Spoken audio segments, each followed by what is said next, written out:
Sa araw nito, mga syug, ay magkasanggip na naman tayo. Na naman nga tayo sa mga pa-food trip na yan kasi maulan ngayon. Feeling ko din talaga yung pasok namin sa school yan. 1 week kaming nakabakasyon. Ngayon yung mga kakasama ko ngayong gabi. Yung mga pinsan ko, mga syug, tsaka yung kapatid ko. So, oh my grill na lang pala kami ngayon kakain ng samgyup. Kasi meron din naman sa Valdez pero mas gusto namin dito, mga syug. Bigla-bigla na lang kasi kami nagka-crave ng samgyup. Nag-send lang naman ako ng video galing TikTok sa GC namin pero biglang, tara daw. Wow. Buti na lang sa mga time na yan, mga syug, abay tumigil talaga ng bongga yung ulan. Pinaka-trek pa mo namin kasi takot kaming mabasa. Tingnan namin dito, sobrang puno nga at daming mga kumakain. Sabay yata kami nag-crave ng samgyup kaya marami silang customer ngayon. Tiyari! Buti na lang meron din isang lamesa dito. Kasi kung hindi, mag-aantay kami. Palagi nga namin in-order dito is yung 290. Lang kasi yung afford namin.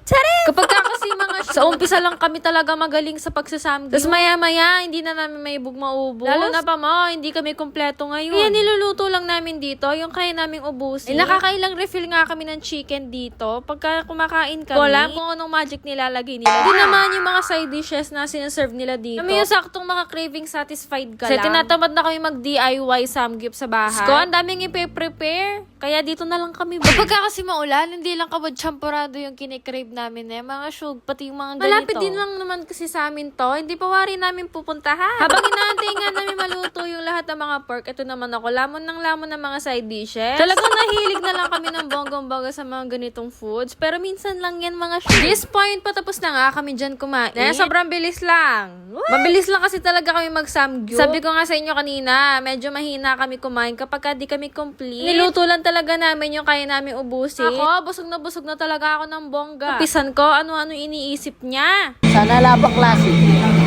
After naman namin doon, dumaan kami ngayon dito sa may 7-Eleven. Dahil nabalitaan ko, meron na naman silang bago dito na Biscoff Kano. Siyempre, titikman natin yan. Kung naalala nyo at kung nanonood kayo sa mga vlogs ko, mga try nga namin noon yung pistachio. Naman yung Biscoff.